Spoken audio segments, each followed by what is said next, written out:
மறுமைக்காக நாம் உழைத்துக் கொண்டிருக்கிறோமா? அல்லாஹ் சொல்லி காட்டுகிறான், யா அய்யுஹல்லதீன ஆமனூ, ஈமான் கொண்டவர்களே, இத்தகுல்லாஹ், அல்லாஹ்வுக்கு அஞ்சு கொள்ளுங்கள், வல் தன்துர் நஃப்சும் மா கத்தமத் லிகதீன். மறுமைக்காக ஒவ்வொருவரும் என்ன நீங்க சேமித்து வைத்துக் கொண்டிருக்கிறீர்கள்? அல்லாஹ் கேட்கிறான். அந்த மறுமை வாழ்க்கைக்காக உனக்கு கொடுத்த இந்த வாழ்க்கையை நீ என்னப்பா சேமிச்சு வச்சிருக்கிற? வயசு 40, 50, 60 ஆகிருச்சு. எத்தனை ஆண்டு ரமலான்ல நோன்பு வச்ச? எத்தனை ஆண்டு காலம் தொழுகையை வணக்க வழிபாடுகளை நிலைநிறுத்தின? ஒரு மாத காலமா மரணம் வரும் வரை உமது இறைவனை வணங்குகின்றான அல்லாஹ். அப்படிப்பட்ட வணக்கத்தை நிறைவேற்றக்கூடிய அளவுக்கு நம்முடைய வாழ்க்கை பயணம் இருக்கின்றதா? சிந்தித்து பாருங்கள். எப்படி வாழ்ந்து கொண்டிருக்கிறோம் ஒவ்வொருவரும். அன்புக்குரிய சகோதரர்களே, உழைப்பு தான் உயர்வு தரும் என்ற தலைப்பு தேர்ந்தெடுக்கப்பட்டிருக்கின்றது.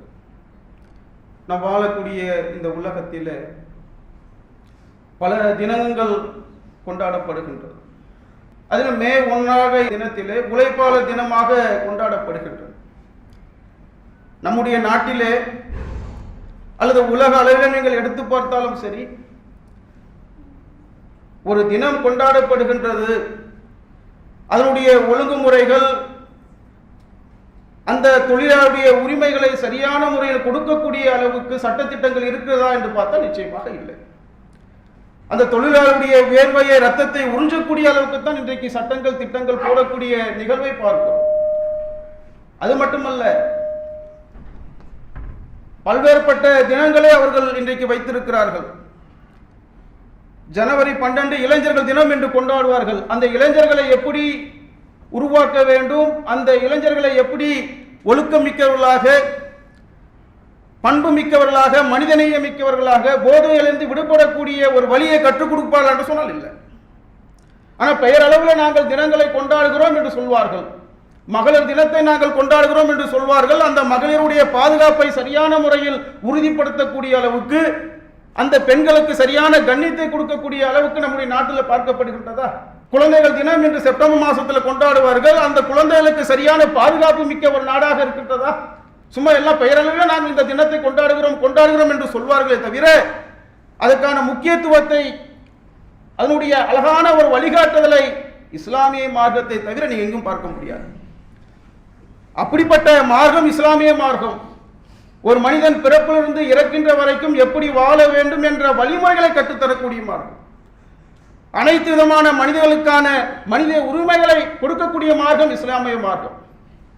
ஒரு உழைக்கக்கூடியவன் அந்த உழைக்கக்கூடிய அந்த தருணத்திலே எப்படிப்பட்ட மனநிலையில் இருப்பான் என்ற நிலைக்கு கொண்டு போய் பேசும் இஸ்லாமிய மார்க்கம். அப்படிப்பட்ட ஒரு மார்க்கம் தான் இஸ்லாமிய மார்க்கம். ஆனால் இன்றைக்கு இருக்கக்கூடிய நம்முடைய நாட்டிலே பலதரப்பட்ட வேலை வாய்ப்பு இல்லாமல் ஜிஎஸ்டி வரியை போட்டு பல உழைப்பாளர்களுடைய சட்டத்தை மாற்றி அமைத்து பல நசுக்கக்கூடிய அளவுக்குத்தான் இன்றைக்கு பார்க்கப்படுகிறார்கள். ஆனால் மே 1 வந்தது என்று சொன்னால் நாங்கள் உழைப்பாளரை அவர்தான் முதுகெலும்பு என்று போற்றக்கூடிய அளவுக்கு பார்க்கிறோம்.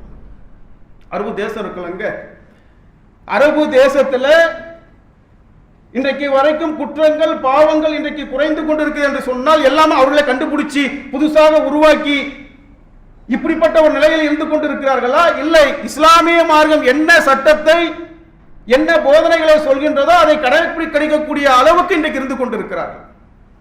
ஆனால் தான் அரபு தேசத்தில் இன்றைக்கு வரைக்கும் சரி பாவங்கள், கொலைகள், குற்றங்கள் இன்றைக்கு குறைந்து கொண்டே இருக்கின்றது.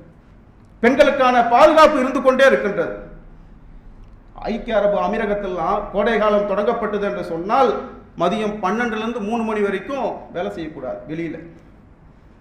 வெளியில அவுட் ஒர்க்கே வேலை பார்க்கக்கூடாது. அந்த தொழிலாளருடைய முக்கியத்துவத்தை எடுத்து சொல்லக்கூடிய அளவுக்கு எப்போ ஒரு கண்ணியத்தை கொடுக்குறாங்க பாருங்க.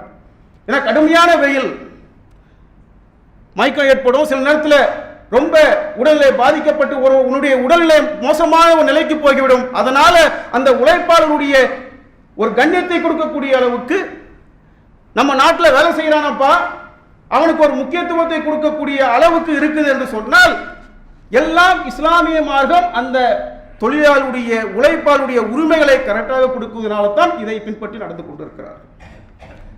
ஒரு மனிதன் எதை உழைக்க வேண்டும், எப்படி இருக்க வேண்டும் என்பதை இஸ்லாமிய மார்க்கம் அழக வழிகாட்டுதலை நமக்கு தருகின்றது. அல்லாஹ் சொல்லி காட்டுகிறான், ஒரு மனிதன் அவனுக்கு என்ன முயற்சி செய்கின்றானோ அது கிடைக்கும்.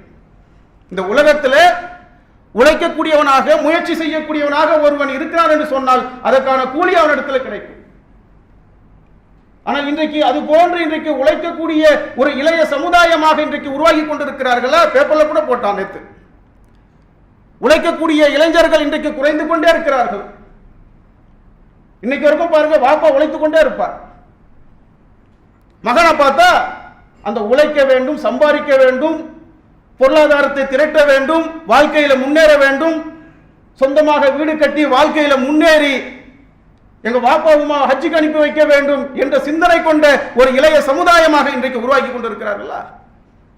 அன்றைக்கு இருந்தது கடந்த காலங்களில். வாழ்க்கையில சம்பாதிக்கணும் பாய், பொருளாதாரத்தை திரட்டணும் பாய், சம்பாதிச்சு நல்லபடி அதுக்கப்புறம் தான் போய் கல்யாணமே முடிக்கணும். ஆய்வறிக்கை சொல்கின்றது, இன்றைக்கு கடன் வாங்கக்கூடிய இளைஞர்கள் இன்றைக்கு பெருகி கொண்டிருக்கிறார்கள். காரணம் என்ன? உழைக்கக்கூடிய அந்த சிந்தனை இல்லாதவர்களாக இன்னைக்கு போகக்கூடிய அளவுக்கு தான் இன்றைக்கு இளைய சமுதாயம் இன்றைக்கு போய்கொண்டிருக்கின்றது. ஆனால் இஸ்லாமிய மார்க்கம் அந்த உழைக்க வேண்டும், அந்த உழைக்குவதற்கான முயற்சி இந்த உலகத்தில் ஒரு மனிதன் தேடினான் என்று சொன்னால் அவன் இந்த உலகத்திலும் சரி மறுமையிலும் வெற்றி பெறக்கூடியவனாக இருப்பான். இஸ்லாமிய மார்க்கம் அழகிய வழிகாட்டல் நமக்கு தருகின்றது. ஒருவர் தமது கையால் உழைத்து உண்பதை விட சிறந்த உணவு கிடையாது. ரசூலுல்லாஹ் சொல்றார், உழைத்து உண்ணுப்பா, தூய்மையான உணவு உண்ணு. நான் சாப்பிடக்கூடிய ஒரு சொட்டு தண்ணீரை குடிக்கக்கூடிய தண்ணீராக இருந்தாலும், ஒரு கவலை உணவாக இருந்தாலும் அது ஹலாலான முறையில் இருக்க வேண்டும், தூய்மையாக இருக்க வேண்டும். எப்படிப்பட்ட மார்க்கம் பார்த்தீங்களா? நீ சாப்பிடக்கூடிய உணவு அதுக்கு உனக்கு உடம்புல ஒட்ட வேண்டும் என்று சொன்னால் நீ உழைத்து சாப்பிடு. அது மட்டுமல்லாமல் ஒருவர் விறகு கட்டையை சுமந்து அதை விற்று அதன் மூலமாக சாப்பிடக்கூடிய உணவு இருக்கே, அதுதான் சிறந்த உணவு என்று ரசூலுல்லாஹ் சொன்னார்கள். யாசகம் கேட்பதை விட சிறந்தது நாங்கள் ரசூலுல்லாஹ். எந்த அளவுக்கு ஒரு கண்ணியத்தை கொடுக்குது பாருங்க. உழைக்க வேண்டும், ஒரு சுயமரியாதையோடு ஒரு முஸ்லிம் இந்த உலகத்தில் வாழ வேண்டும். எப்படி அழகிய வழிகாட்டுதலை இஸ்லாமிய மார்க்கம் நமக்கு கற்றுத் தருகின்றது பார்த்தீங்களா? சுயமரியாதையோட வாழ வேண்டும். யார் இடத்துல இந்தாங்க பாய் பார்த்து கொடுங்க பாய், பசிக்குது பாய் கேட்காதீங்க. பல பேருக்கு உதவி செய்யக்கூடிய அளவுக்கு ஒரு முஸ்லிம் இருக்க வேண்டும் இஸ்லாமிய மார்க்கம் சொல்கின்றது. எப்படிப்பட்ட அழகிய வழிகாட்டுதலை நமக்கு கற்றுத் தருகின்றது. உழைப்பாளி எப்படி நடத்த வேண்டும் அழகிய வழிமுறைகளும் இஸ்லாமிய மார்க்கம் நமக்கு சொல்கின்றது. நபி ஸல்லல்லாஹு அலைஹி வஸல்லம் சொன்னார்கள், உங்களில் ஒருவருடைய பணியாளர் வெப்பத்தையும் புகையும் தாங்கிக் கொண்டு உங்களுக்காக சமைத்து உணவு கொண்டு வருகிறார் என்று சொன்னால் அதிலிருந்து அவருக்கு கொடுங்க. குறைவாக இருந்தாலும் அதுல ஒரு கவனத்தை கொடுங்க அவருக்கு. எப்படிப்பட்ட ஒரு தொழிலாளி, ஒரு உழைப்பாளி, ஒரு முதலாளி எப்படி நடந்து கொள்ள வேண்டும் என்ற வழிமுறையை இஸ்லாமிய மார்க்கம் நமக்கு கற்றுத்தருது பார்த்தீங்களா? இன்றைக்கு இது போன்று நடத்தக்கூடிய ஒரு தொழிலாளி, உழைப்பாளி இருக்கக்கூடிய அந்த உறவு முறை இன்றைக்கு இருக்கின்றதா? இப்படி பாய் கடைக்கு ஒரு ஆளுந்தா சொல்லுங்க பாய், கடைக்கு ஒரு ஆளுந்தா சொல்லுங்க பாய். ஏங்க போன மாசம் நாங்க வந்தோம், ஓடிட்டாம இந்த மாசத்தோட பார்க்கிறோமா இல்ல? அந்த உலகத்துல ஒரு முதலாளி, ஒரு தொழிலாளி இருக்கக்கூடியவன் அவர் மாதிரி முதலாளி கிடையாதுங்க. என்னுடைய என்ன கஷ்டப்படுகின்றனோ என்னுடைய நிலையை பார்த்து எனக்கு உதவி செய்யக்கூடிய அளவுக்கு என்னுடைய முதலாளி இருப்பார். அப்படி முதலாளி இருக்கின்றாரா? அல்லது தொழிலாளி தான் அது போன்று இருக்கக்கூடிய அளவுக்கு இருக்கிறாரா?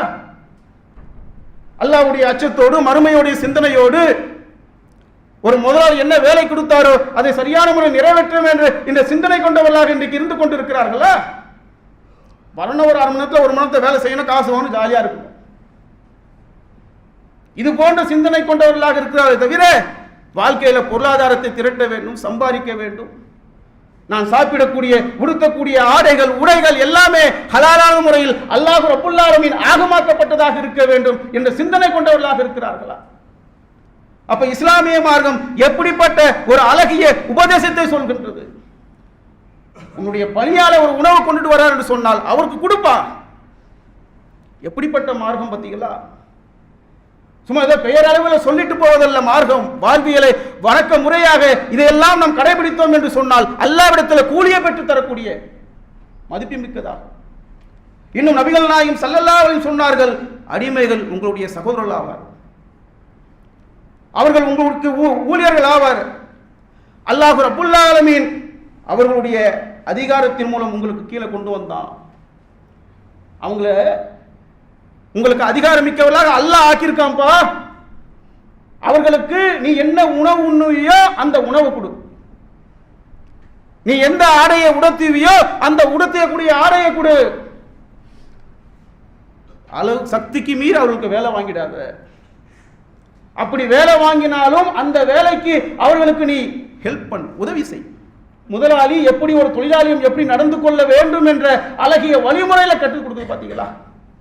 இன்னைக்கு இப்படி நடக்கின்றோமா? சில கம்பெனிலாம் இருக்கு, தொழிலாளியை படக்கூடிய கஷ்டத்தை பார்த்து அந்த தொழிலாளியை மேம்படுத்த வேண்டும். நான் மட்டும் கார்ல போனா போதாது, என்னுடைய தொழிலாளியும் கார்ல போக வேண்டும் என்பதற்காக கார்ல வாங்கக்கூடிய கொடுக்கக்கூடிய அளவுக்கு தொழிலாளி உண்டு, முதலாளி உண்டு. எவ்வளவு பேரை பார்க்கிறோம். கொடுக்க கொடுக்க அல்லாஹ் ரப்புல் ஆலமீன் கொடுத்து கொண்டே இருப்பான், கண்ணியத்தை உயர்த்தி கொண்டே இருப்பான். சில பேருக்கு ஒண்ணுமில்லாம போற காரணம் என்ன? நீங்க எவ்வளவு பேரை பாருங்க. சில கம்பெனி எல்லாம் அரபு தேசத்தில் இருந்த கம்பெனி, சில கம்பெனி காணாம போயிருச்சு. 20 ஆண்டு காலம் முன்னாடி ஜொலித்த கம்பெனி இன்னைக்கு ஒண்ணும் இல்லாம போயிருச்சு. ஏன்? தொழிலாளிகளுடைய பத்துவா, அவனுடைய வேர்வையை உறிஞ்சி வேலையை வாங்கிட்டு காசு கொடுக்காம ஏமாத்துறது. எவ்வளவு பேர் இந்த உலகத்தில் பார்க்கிறோம் இன்றைக்கு வரைக்கும். ஏன் காணாம போயிட்டான்? அவ்வளவு பெரிய ஜாம்பவானாக இருந்தாங்க. என்ன காரணம்? அல்லாஹ்வுடைய உதவி இல்லை, ஏமாத்துறது, மோசடி பண்றது, ஒரு தொழிலாளியை சரியான முறையில் அணுகுவது கிடையாது. நபிகள் நாயகம் ஸல்லல்லாஹு அலைஹி வஸல்லம் சொன்ன அடிப்படையில் இந்த வழிமுறையை ஒருவர் பின்பற்றினார் என்று சொன்னால் உனக்கு எதிராக அந்த தொழிலாளி நடப்பாரா? அப்படிப்பட்ட காரியத்தை செய்வாரா? நபிகள் நாயகம் ஸல்லல்லாஹு அலைஹி வஸல்லம் நீ என்ன சாப்பிடுறியோ அந்த சாப்பாடு கொடுப்பா, நீ என்ன உடுத்துவியோ அந்த உடையை கொடுப்பா. இவன் என்ன கெப்பாசிட்டி, என்ன வேலை செய்ய முடியும் அந்த வேலையை கொடு, அதிகமா கொடுத்த நீ போய் ஹெல்ப் பண்ணு. இன்றைக்கு இருக்காங்க. இது சிந்திச்சு பாருங்க. இது போன்ற நடைமுறை இன்றைக்கு பார்க்கப்படுகின்றதா? வந்த ஒரு நாள் 1 மணி நேரத்தில் ஓடி போயிடுறான், இருக்க மாட்டேன்றான். என்ன காரணம்? அளவுக்கு மீறி வேலை பளுவை கொடுத்து கெட்ட பேருக்கு உள்ளாகக்கூடிய அளவுக்கு இன்றைக்கு பார்க்கக்கூடிய அளவுக்கு இருக்குது என்று சொன்னால் ஒரு தொழிலாளியை எப்படி நடத்த வேண்டும், ஒரு முதலாளி எப்படி இருக்க வேண்டும் என்பதை சரியான முறையில் புரிந்து கொள்ளக்கூடிய அளவுக்கு மார்க்கம் சொன்ன அடிப்படையில் நம்முடைய வாழ்க்கையை அமைத்தோம் என்று சொன்னால் நமக்கு அல்லாஹ்விடத்தில் உதவி கிடைக்கும். ஒரு உழைப்பாளியுடைய உணர்வுகளை சரியான முறையில் புரிந்து கொண்டு அதுக்கு ஏற்றால் போல் அழகிய வழிமுறைகளை கற்றுக் கொடுக்கக்கூடிய மார்க்கம் இஸ்லாமிய மார்க்கம். ஒரு ஆட்சியாளர் எப்படி இருக்க வேண்டும், நாட்டின் மக்களுடைய நிலையை பார்த்து அவருடைய நிலையை உயர்த்த வேண்டும். இன்றைக்கு இருக்கின்றதா? பெருகி கொண்டே போகுது யாசகம் கேட்பது. ஒரு அம்மா இருக்குது, பாட்டு கொஞ்ச நாள பார்க்குற 10 அம்மா வந்து உட்காந்துக்குது வரிசையில் யாசகம் கேட்பதுக்கா. இன்னைக்கு நம்ம இருக்கக்கூடிய வாழக்கூடிய பகுதியில் இதை கண்கூடாக பார்க்கிறோம்ல. இதை தடுப்பதற்கான வழிமுறை ஒரு சிறந்த ஆட்சியாளராக இருந்தார் என்று சொன்னால் இதை சரியான முறையில் கண்ட்ரோல் பண்ணக்கூடிய அளவுக்கு. ஏன் அவனுக்கு என்ன தேவை இருக்கு? உணவு தானே, நான் தரப்பா. இன்னைக்கு பார்க்க முடிகின்றதா? தான் மட்டும் நலமாக இருந்தால் போதும், நன்றாக இருந்தால் போதும், மற்றவர்களை பார்ப்பதே கிடையாது, கண்டுக்குவதே கிடையாது. ஆனால் ஒரு முஸ்லிம் இப்படி நடந்துவிடக் கூடாது. தம்முடைய முஸ்லிம் தம்முடைய வாழ்க்கையில சுயமரியாதையோடு. ஆனால் இன்றைக்கு இஸ்லாமியர்கள் கூட இப்படிப்பட்ட யாசகம் கேட்கக்கூடிய ஒரு நிலையில் இன்றைக்கு தள்ளப்படுகிறார்களே. நபிகள் நாயகம் ஸல்லல்லாஹு அலைஹி வஸல்லம் அவர்கள் எப்படி உருவாக்கினார்கள் அந்த சமூகத்தை? யாசகம் கேட்பதை விட உழைத்து வாழ்வதுதான் சிறந்தது என்று சொன்னார்கள். உழைக்கக்கூடியவர்களாக மாறினார்கள். சத்திய சகாபாக்கள் உழைக்கக்கூடிய அளவுக்கு, அல்லாஹ்வுடைய அருளை பெறக்கூடிய அளவுக்கு, அல்லாஹ்வுடைய கண்ணியத்தை பெறக்கூடிய அளவுக்கு தான் அந்த தோழர்களை அப்படி உருவாக்கினார்கள் நபிகள் நாயகம் ஸல்லல்லாஹு அலைஹி வஸல்லம் அவர்கள். சுயமரியாதையோடு கற்றுக் கொடுத்தார்கள். அப்ப இன்றைக்கு அது போன்ற ஒரு நிலை இருக்கின்றதா? இன்றைக்கு நாம் எப்படி இந்த உலகத்தில் உருவாகி கொண்டிருக்கிறோம், எப்படி உருவாக்க வேண்டும் இன்றைக்கு இருக்கக்கூடிய சமுதாயத்தை? அப்ப நம்முடைய இந்த உலகத்தில் வாழ்கிறோம் என்று சொன்னால் அல்லாஹ் ரப்புல் ஆலமீன் இந்த மார்க்கத்தை தந்திருக்கிறான். இந்த மார்க்கம் சொன்ன அடிப்படையில் நம்முடைய வாழ்க்கை பயணம் இருக்க வேண்டும். இந்த உலகத்திலே இஸ்லாமிய மார்க்கம் சொன்ன அடிப்படையில் நாம் உழைத்தோம் என்று சொன்னால் இந்த உலகத்தில் நாம் சிறந்தவர்களாக நல்லவர்களாக பார்க்கப்படுவோம், மறுமையிலும் வெற்றி கிடைக்கும். இந்த உலகத்திலே அதை ஒழிக்க வேண்டும், உழைக்க வேண்டும் என்ற எண்ணம் இல்லாமல் சில பேரை பாருங்க இன்னும் சோம்பேறியாக இருந்து கொண்டிருப்பார்கள். இன்னும் பல பெண்கள் வந்து கடிதம் கொடுக்கிறாங்களே, பாய் என் வீட்டுக்காரர் வேலைக்கே போக மாட்டேன்றார். பார்க்கிறோமா இல்லையா? இன்றைக்கு உழைக்க வேண்டும், சுயமரியாதையோடு வாழ வேண்டும், நபிகள் நாயகம் ஸல்லல்லாஹு அலைஹி வஸல்லம் அல்லாஹ்விடத்தில் கேட்டார்கள், இறைவா சோம்பேறித்தனத்தை விட்டு உன்னுடைய பாதுகாப்பு கேட்கிறேன். வந்துடவே கூடாது. ஒரு இஸ்லாமிய ஆண்மகன், ஒரு இளைஞன் துடிப்போடு உறுதிமிக்கோடு அல்லாஹ் தந்த அந்த இளமை பருவத்தை சரியான முறையில் கழிக்கக்கூடிய அளவுக்கு கண்ணியத்தோடு வாழ வேண்டும். இந்த உலகத்தில் ஒரு கவலை உணவு இந்த உலகத்தில் நான் சாப்பிட்டாலும் அது ஹலாலான முறையில் இருக்க வேண்டும், யாரிடத்தில் கேட்கக்கூடாது, பல பேருக்கு தரக்கூடியவனாக இறைவா என்னுடைய வாழ்க்கையை அமைத்துக்கொள் என்று அல்லாஹ்விடத்தில் கேட்க வேண்டும். இன்றைக்கு இருக்கிறோமா? அல்லாஹ்வுடைய நினைவாகத்தான், அல்லாஹ்வுடைய நினைவு கொண்டு தான், அல்லாஹ்வுடைய நினைவின் மூலமாகத்தான் அல்லாஹ்வுடைய உதவி பெற முடியும். அல்லாஹ்வுடைய அந்த நினைவை புறந்தள்ளிவிட்டு, மார்க்கத்தை புறந்தள்ளிவிட்டு இந்த உலகத்திலே பொருளாதாரத்தை நோக்கி, குடும்பம் என்று நோக்கி போனோம் என்று சொன்னால் இந்த உலகத்திலும் நஷ்டவாளிகளாக, மறுமை வாழ்க்கையில் நஷ்டவாளியாக போய்விடும். பொருளாதாரத்தை திரட்ட வேண்டும் அல்லாஹ்வுடைய நினைவு கொண்டு. அல்லாஹ் சொன்ன கடமைகளை, கட்டளைகளை நிறைவேற்றக்கூடிய அளவுக்கு நம்முடைய வாழ்க்கை பயணம் இருக்க வேண்டும். யா அய்யுஹல்லதீன ஆமனூ, இறை நம்பிக்கையாளர்களே, லா துல்ஹிக்கும் அம்வாலுக்கும் வல அவுலாதுக்கும் அன் திக்ரில்லாஹ், நம்பிக்கை கொண்டவர்களே, மக்கள் செல்வமும் பொருட்செல்வமும் அல்லாஹ்வுடைய நினைவை விட்டு உங்களை திசை திருப்பி போகிவிடக் கூடாது என்று அல்லாஹ் சொல்லி காட்டுகிறார். ஆனால் இன்றைக்கு பொருளாதாரம் தான் நம்முடைய முக்கியமாக காரணமாக அல்லாஹ்வுடைய நினைவை விட்டு அதை நோக்கி போகக்கூடியவர்களாக இன்றைக்கு இருந்து கொண்டிருக்கிறார்களே, அது எப்படி அல்லாஹ் பரக்கத்தை கொடுப்பா? அல்லாஹ்வோடு நினைவோடு, அதனால அல்லாஹ் சொல்லி காட்டுகிறான். ஜும்மா தொழுகை முடித்தவுடன் அல்லாஹ் பூமியில் பறவை செய்து அல்லாஹ்வுடைய அருளை நீங்கள் தேடுங்கள். அல்லாஹ் வச்சிருக்கிறப்பா, உருப்பட்ட அருளை வச்சிருக்கிறேன், போய் தேடு. தேடுனா அல்லாஹ் கொடுத்த பகுத்தறிவை கொண்டு எப்படி நாம் பொருளாதாரத்தை திரட்டலாம், எப்படி சம்பாதிக்கலாம். வச்சிருக்கான்ல கடல்ல 1-2 வகை மீனா, ஊர்பட்ட 1000 பல கோடி வகை மீன்களை அல்லாஹ் வைத்திருக்கிறானே, பாருப்பா, எடுத்து பிடித்து கொண்டு வித்து வீயி. ஒரு மாமரத்து கொட்டை பூமியில வைக்கிற பல பெரும் மரங்களாக வளர்ந்து பல காய் கனிகளை கொடுக்கின்றது. இதை வித்து உன்னால காசாக்க முடியாதா? அல்லாஹ்வுடைய அருள் இல்லையா இது?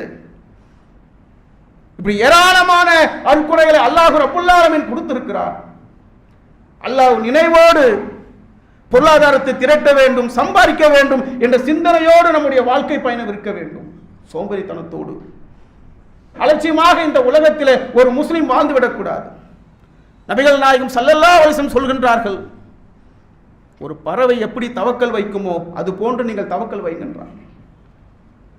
காலையில் வயிறு ஒட்டியவாறு கூட்டிலிருந்து செல்கின்றது, மாலையில் வருகின்ற போது வயிறு நிரம்பியவாறு செல்கின்றது. எப்படிப்பட்ட தவக்கல் பத்திகளா, எப்படிப்பட்ட அந்த உறுதி பத்திகளா. அல்லாஹ் நம்மளை படைச்சிருக்கிறானே, பறக்க செய்ய வச்சிருக்கிறானே, இப்படியே நம்ம உட்கார்ந்துருவோம். அல்லாஹ் கொடுப்பான் இல்ல, அல்ஹம்துலில்லாஹ் அல்லாஹ் எங்காவது கொடுப்பான், போய் தேடுவோம்.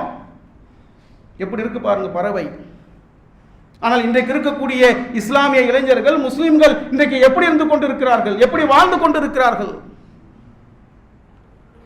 அழகிய உபதேசத்தை, வாழ்வியல் வழிமுறைகளை நமக்கு இஸ்லாமிய மார்க்கம் கற்றுத்தருகின்றது. அழகிய உபதேசத்தை நமக்கு கற்றுத்தருகின்றது. இதை நாம் சரியான முறையில் கடைபிடித்தோம் என்று சொன்னால் இங்கே நம்ம சிறந்தவர்களாக, நல்லவர்களாகவும் இருக்க முடியும், மறுமையிலும் வெற்றி பெற முடியும். ஆனால் இன்றைக்கு பெரும்பாலான மக்கள் இந்த உலக வாழ்க்கை எதை கவர்ச்சி நோக்கி அழைக்குமோ அதை நோக்கி போகக்கூடியவர்களாக இன்றைக்கு இருந்து கொண்டிருக்கிறார்கள். அல்லாஹ்வுடைய நினைவு இல்லாம, வணக்க வழிபாடுகள் இல்லாம, ரமலான்ல இருந்த கூட்டம் இன்னைக்கு அப்படியே குறைஞ்சு போயிருச்சாங்க. பள்ளிவாசல் இல்லை, இபாதத்துகள், வணக்க வழிபாடுகள் செய்வது இன்றைக்கு குறைந்து போயிருச்சு. ஏன் அல்லாஹ் படைத்திருக்கிறான், எந்த நோக்கத்துக்காக அல்லாஹ் படைத்திருக்கிறான், எந்த வாழ்வு நிரந்தரமான வாழ்வு, எது அற்பமான வாழ்வு என்பதை தெரியாத மக்களாக இன்றைக்கு வாழ்ந்து கொண்டிருக்கிறார்கள். எது ஒரு நிரந்தரமான தங்குமிடம்? ஆண் மக்கள், பெண்கள், ஆண் மக்கள் திரட்டப்பட்ட தங்கம், வெள்ளி குவியல்கள், அழகிய குதிரைகள், விளைநிலங்கள் ஆகியவற்றை மனிதர்களுக்கு கவர்ச்சியாக்கி இருக்கும் என்றான் அல்லாஹ். இதுல நீ பார்த்த, இதுல மூழ்கின, அது உன்னை இழுத்து விடும். ஆனால் ஒரு நிரந்தரமான தங்குமிடம் எங்க இருக்கு தெரியுமா? அல்லாஹ்விடத்தில் இருக்கு. அதை வேண்டும் என்று சொன்னால் இறைவன் இந்த உலகத்தில் எப்படி வாழ சொன்னானோ, எதை உழைக்க சொன்னானோ, எதை மறுமைக்காக வெற்றியாக அமைக்க சொன்னானோ அதே போன்று நம்முடைய வாழ்க்கை இருக்கின்றதா? மறுமைக்காக நாம் உழைத்துக் கொண்டிருக்கிறோமா? அல்லாஹ் சொல்லி காட்டுகிறான், யா அய்யுஹல்லதீன ஆமனூ, ஈமான் கொண்டவர்களே, இத்தகுல்லா, அல்லாஹ்வுக்கு அஞ்சு கொள்ளுங்கள், வல் தன்துர் நஃப்சும் மா கத்தமத் லிகதீன், மறுமைக்காக ஒவ்வொருவரும் என்ன நீங்க சேமித்து வைத்துக் கொண்டிருக்கிறீர்கள் அல்லாஹ் கேட்கிறான். அந்த மறுமை வாழ்க்கைக்காக உனக்கு கொடுத்த இந்த வாழ்க்கையை நீ என்னப்பா சேமிச்சு வச்சிருக்கிற? வயசு 40, 50, 60 ஆகிருச்சு. எத்தனை ஆண்டு ரமலான்ல நோன்பு வச்ச? எத்தனை ஆண்டு காலம் தொழுகையை வணக்க வழிபாடுகளை நிலைநிறுத்தின? ஒரு மாத காலமா? மரணம் வரும் வரை உமது இறைவனை வணங்குகின்றான அல்லாஹ். அப்படிப்பட்ட வணக்கத்தை நிறைவேற்றக்கூடிய அளவுக்கு நம்முடைய வாழ்க்கை பயணம் இருக்கின்றதா? சிந்தித்து பாருங்கள். எப்படி வாழ்ந்து கொண்டிருக்கிறோம் ஒவ்வொருவரும். நபிமார்களுடைய அந்த வாழ்க்கை எப்படி இருந்தது? எப்படி வாழ்ந்தார்கள் நபிமார்கள்? நபிமார்களுடைய வாழ்க்கை வரலாறை அல்லாஹ் சொல்லி காட்டுகிறான். நபிமார்களுடைய வாழ்க்கை வரலாறுல இறை நம்பிக்கையாளர்களுக்கு பாடம் படிப்பே இருக்கின்றான். அல்லாஹ் எடுத்து படிக்கணுங்க. குர்ஆன் என்ன போதனை சொல்லுகின்றது? தொழுகை மட்டும் தான் சொல்லுதா? நோன்பு மட்டும் தான் சொல்லுதா? ஹஜ் மட்டும் தான் சொல்லுதா? குர்ஆன் இல்லை. இதையும் தாண்டி வாழ்வியல் வணக்க முறைகளை எப்படி வாழ வேண்டும், ஒரு மனிதன் சிறந்தவனாக, நல்லவனாக, ஒழுக்கம் மிக்கவனாக, பண்பு மிக்கவனாக, பணிவு மிக்கவனாக மாற்றுவதற்கான அடிப்படையை குர்ஆன், தூதருடைய பொன்மொழிகள். இதை சரியான முறையில் நம்முடைய வாழ்க்கையில கடைபிடித்தோம் என்று சொன்னால் இந்த உலகத்திலும் அல்லாஹ் ரப்புல் ஆலமீன் நம்மை உயர்த்துவான், ஆகிரத்திலும் உயர்த்துவான். நபிமார்கள் அப்படிதானங்க. ரசூலுல்லாஹ் சொல்கின்றார்கள், தாவூது நபி தமது கையால் உழைத்து உண்ணக்கூடிய அளவுக்கு இருந்தார்கள். அவர்கள் உழைத்து சாப்பிடக்கூடிய உணவை மட்டும்தான் உண்பார்கள் தாவூது அலைஹிஸ்ஸலாம். இன்றைக்கு இருக்கிறார்களா? எத்தனை இஸ்லாமியர்கள், முஸ்லீம்கள் இப்படிப்பட்ட சிந்தனை கொண்டவர்கள்? காசு கிடைச்சா போதும், சோறு கிடைச்சா போதும், வேற எதையும் பார்க்க மாட்டேன். அதெல்லாம் எனக்கு, அது ஹலாலா ஹராமா அதெல்லாம் எனக்கு தேவையில்லைங்க. எப்படி நபிமார்கள் எப்படிப்பட்ட வாழ்க்கையை வாழ்ந்திருக்கிறார்கள். இங்கேயும் அல்லாஹ் ரப்புல் ஆலமீன் கண்ணியத்தை கொடுத்தான், அங்கேயும் கண்ணியம் கொடுத்திருக்கிறார். ஜக்கரியா அலைஹிஸ்ஸலாம் தச்சு தொழில் செய்யக்கூடியவர்களாக இருந்தார்கள். ஜக்கரியா அலைஹிஸ்ஸலாம் கார்பெண்டர். பார்த்தீங்களா நபிமார்கள் எப்படிப்பட்ட வேலைகளை செய்தவர்களாக இருந்தார்கள். இன்றைக்கு நாம் எப்படி செய்து கொண்டிருக்கிறோம்? என்ன வேலையை செய்து கொண்டிருக்கிறோம்? மறுமைக்கான வெற்றிக்கான அந்த உழைப்பை செய்வதில்லை. இந்த துனியாவில் நன்மையை சம்பாதிக்க வேண்டும், தான தர்மங்கள் செய்ய வேண்டும், அல்லாஹ்வுடைய நினைவே இருக்க வேண்டும் என்பதை கூட செய்யாம பொதுபோக்கான இந்த உலகத்தில் வாழ்ந்து வருகிறோமே. நம்முடைய தூத நபிகள் நாயகம் ஸல்லல்லாஹு அலைஹி வஸல்லம் உடைய வாழ்க்கை எப்படிப்பட்ட வாழ்க்கை? அழகான வாழ்க்கை. கஷ்டத்திலும் கூட, வறுமையிலும் கூட, துன்பத்திலும் கூட, ஒருவேளை உணவு இல்லாவிட்டாலும் சரி, சுயமரியாதையோடு இறைவன் கொடுத்த அதை புரிந்து கொள்ளக்கூடிய அளவுக்கு தன்னிறைவு பெற்றவர்களாக அல்லாஹ் ரப்புல் ஆலமீன் ஆக்கினான். பார்த்தீங்களா? அதுதான் சிறப்பு. யாரிடத்திலும் அல்லாஹ்வின் தூதர் எனக்கு உணவு கொடுங்கன்னு கேட்டுட்டார்களா? நீங்க ஏதாவது ஒரு செய்தியை காட்ட முடியுமா ரசூலுல்லாஹ்வுடைய வாழ்க்கையில?